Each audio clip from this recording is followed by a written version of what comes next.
लोक गायिका शारदा सिन्हा आज छठ के तीसरे दिन पंचतत्वों में विलीन हो गई। पटना के गोलवे घाट पर राजकीय सम्मान के साथ उनका अंतिम संस्कार किया गया। बेटे अंशुमान ने मुखाग्नि दी और बड़ी संख्या में गंगा घाट पर पहुंचकर लोगों ने अंतिम विदाई दी।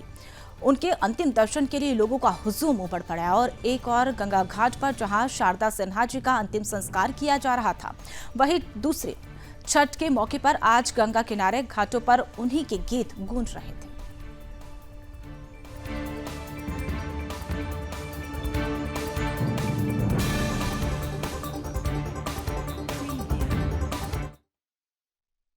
क्षति को बड़ी और छोटी अगर आप कहते हैं तो ये अपूरणीय क्षति है, कभी न भरपाई होने वाली क्षति है। लेकिन हमारे बीच उनकी जो की हुई कीर्ति है, जो उनके गाने हैं, उनके जो संगीत है, उनकी जो आवाज़ है, वो हमारे जीवन के साथ चलेंगे। बल्कि तो मैं तो ये कहूँगा कि जब तक सूरज चांद रहेगा ये आवाज़ गूंजती रहेगी। लेकिन अभी आप भी हम भी खड़े हैं, उनकी चिता जल रही है, आप देखिए, और माइक्रोफोन में उन्हीं का गाना बज रहा है कि पटना के घाट पर देवई अरगिया देखब है छठी मैया, हम न जाइब दोसर घाट।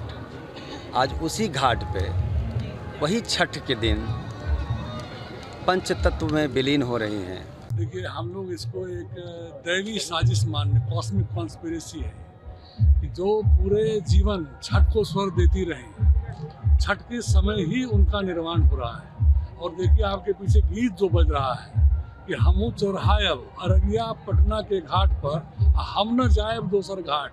और देखिए, इसी घाट पर संजोग से गाना कालांतर में इतना फलीभूत होगा ये तो हम में से किसी ने नहीं सोचा हो। तुम जैसे गई हो छोड़कर ऐसे कोई जाता है क्या, तुमको मालूम है ना सदा सिन्हा जी, तुम्हारे गीत के बगैर छठ सफल हो पाता है क्या।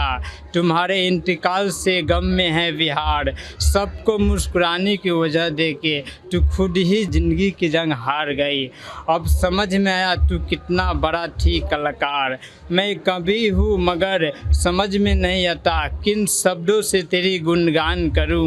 क्या तोहफा देकर मैं तुमको सम्मान करूं, क्या तोहफा देकर मैं तुमको सम्मान करूं।